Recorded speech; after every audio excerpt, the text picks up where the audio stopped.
Okay. Bakwita ni muzee. Amanya nze Jajaba. Yes. Chichokola Jajaba mu kitegeeza. Chichokola kinyini. Kyekola kinyini ndi mu music. Naye nga nakamutandika recently music nga njagala kuweereza kale nafune tupumu mu kusinzira nga bw'owulira nti Jajaba nalina byenkola emirimu emirala gya kuweereza ebyaffe ebyennono ebyobuwangwa nenfuna eyansikiriza nangamba nti tutandika okuyimba oli byennono kitutegeeza okuba mu nnono ebyobuwangwa ebyaffe ebya Buganda abaennono nze nkitegera bwenti abasawo Baganda ebintu bwe bityo kyotegeeza ndi mu byabusawo Buganda naye obwekika kyange beeyo gamutanyabo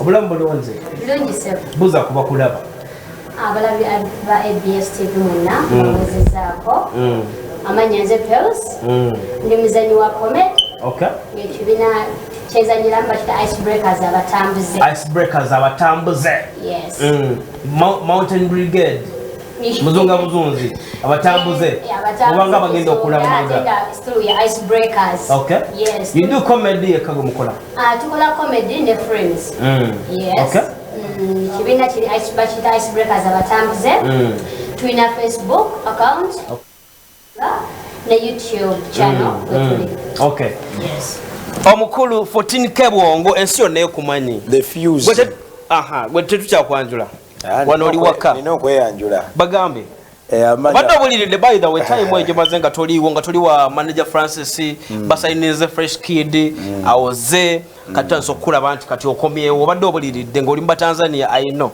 mbadde mbuliridde nga nkola music mbadde ninayo project zenkwasaganya zange n'okuwandiikira abalala obimanyi naye nga music mbaddemu kati 14K nga sinaba kudda eri abantu bano manager Francis akuta nga signinga Jowilanda 14K naye bwatu omuzeyi nga amugjayo I mean Fresh Kid nga amugjayo amutwale wa manager omupya oyo omwami omupya MC namutwale omwami oyo nawe bwotyo nakusigninga nze teya signing naye ng'oli underbo okola nabo nze nina management mwendi bagita Pricena Emma yangamba nti bakusigning already you signed no Fresh Kid nasigala muwandiikira eno olionga muwandiisi mwatesa kuwandika kokka tululi ekyejawulo ekyaliwo nali nga mu Texas nga ndimu ng'omuyimbi signed ate nga ne Fresh Kid ali signed nga muli bayimbi ewa Francis yes nga toli muwandiisi nali official writer kuba tuli mu kibiina kyekimu so amugamba nti mpa ssente bweziti kuwandiikira naye kati kino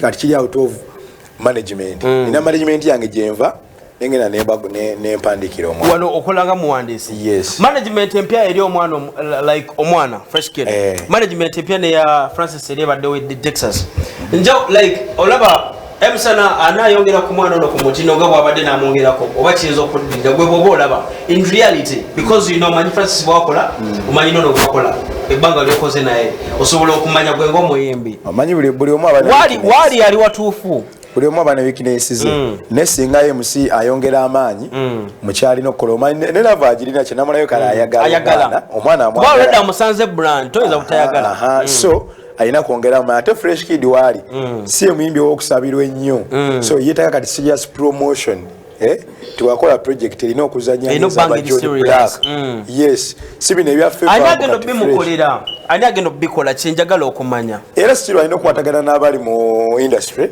alina okukwatagana ne bagru ne MC Bash DJ leyo gayi kankubule kino nkubule twali emukono one time bwazenze yanyize leyo bosa mugambe shoye mukono waliko ndowooza tuvuga tutuke mukono yayimbisa omwana sawa 2 nga twalagana ayimbe sawa 4 ezekiro nayimba sawa 2 ku macha ndibanga bagenda wa jinja okushya John Black okisegeera na aina abantu batambula nabo la team aina abantu bangi nnyo nga abantu banga 10 mutambula motoka nga 2 okisegeera ne baleka nga bononye like bakoze obuvuyo ku venue okisegeera ne bonona I don't know era mugambe ndoza china nnyo ndozo buzibwe mulaba mu yengo omuntu aina speed aina speed nene nnyo aina okubira down akakane ezo kirache nabalabyeko ekirala buzibwe bakyalina kati manager yali akwata shows nyingi ya so balina pressure eyo tosanga balina shame moyo enkera balina embalala waliyo mba ate nga zonna alongolutu kati ye problem gye balina nti batuuka ku show ne manager alina speed mugamba kakane alina speed nene nnyo blood wena nyimba meka mpeze nyimba audios 17 ezakagenda videos nina 2 nasooka olwo bwe bayita Juliet then na ka shooting and you massive nga ndine munange Tindo Promotions. Okay, just to promoter. Yeah. Of course, so tukola naye wano mufuse buli job erawo. Nyabo, omuntu akulaba asubire timu mumwe like your team ngabwe muri era like this mbere mugera bera ku like Christmas na kwenkulu omuntu aiza basanga amazina kwenkulu. Christmas ngenda bera ku Koziba. Okay. Emajije. Yes, abasinga bonna bakitegedde. Neshirala wa twagala ogenda ku YouTube channel yaffe. Bagambe YouTube. Eli Icebreakers abatambuze Comedy Uganda. That's YouTube. Ate Facebook Eli Icebreakers abatambuze. Okay. Waliyo skits bungi nnyo ddala. Ate gwe bayinza kusanga wabakwagala. Nze abanjagala ku YouTube nange ninayo account yange. Then Facebook requesting ku Waswa Ronald. Okay. At Facebook ojja kunfuna. Then n'abasinga ata okwanguyirwa okunfuna amangu osobola okucontactinga Tindo Promotions. Bebasajja ba. Yeah. Bobono ya just ino kunonya background akuba ye team ye Nannington. Yeah. Tuli wamo okisegera bobono nya. Tuchali naye I think twagala kugaba ku ticket by the way ezerwere cha. Omukulu Christians aina tikizagala kugaba lino. Masawa. Tuna budde, tuna ile tikanga 10. Tuna video pia? Natunie mpeba jita hiti. Limba luno just nalukoze nga njogera ku hit. Hitting singa yali muntu. Okay. Okimanyi asula buli wamu. Hit jotegeza hit or like a hit song a hit song singa yali muntu nga mukyala singa asula buli wamu singa obwenzi waliko kubanga muziba asule wa fresh kiri asule wa fresh uye wa John Black nange afugira mu bantu bwati nange munonya mukwana walo nabagala mukwabula azoga matu hit kale premier the video tujizanya yo tuni bagita hit Moscan Productions tuwa wano kwa BS anti 14 kebongo mbasa mabuwagizi tuni banange mugisabe tusigale nga tujiraba wano kwa BS anti ye wetu umulize birozo okay kale ndio tuwakaimba kwa 14 kebongo kapya nyoya magically man this guy is very mad ono yamukuba imbibe manyi between amwesu mu Uganda we play the video we come back in the field ground na MC kwa budamu gwayagala azongere buli wamo hit everyone hit you know buli omwanonya ya mubuli kimu bali mungabe mugenda kola fresh kid concert ya dio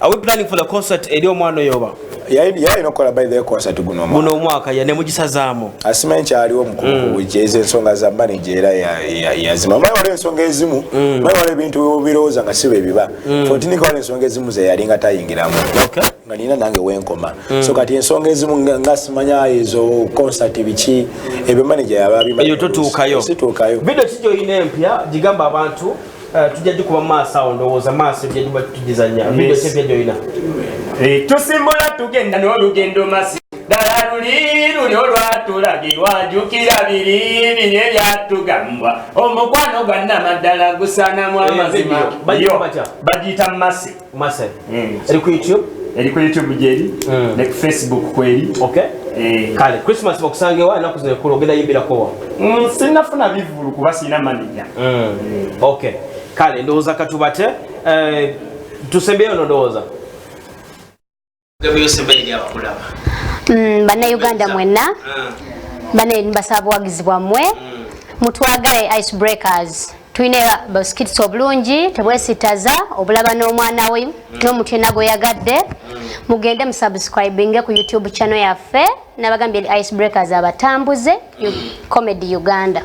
Okay, Comedy Uganda. By the way, twagala kusiibula naye abantu beruwero nako lwenche tugenda kubeerawo bigger parking n'omukulu Christians ayagala ticket Jones soko jangwano ndowooza katono nnyo tumalirize ayagala ticket akola atya ayinza gifuna ayagala ticket ayagala ticket akola atya ayinza gifuna atya basically today yeah agenda kuba ku simu ino eziriwo za VIP ziri eza ordinary za kumulira yogere namba ku 0702 29 07 91 one time 0702 29 07 91 ayagala ticket reservation nemeza okay so kuba kunamba yo ayagala ticket ngoli luwero obe watu wala wona agenda kuba kwa ticket mageze eyencha tugenda kubera luwero ndakulwancha wali bigger package mwaka emitana kugombola kale tusikale luwero abantu wero tujencha magezi ya Brona MC DJ Bash omukulu Putin Kebongo Chris Jones na buli omu we meet on next Saturday of course same time same station same people see you again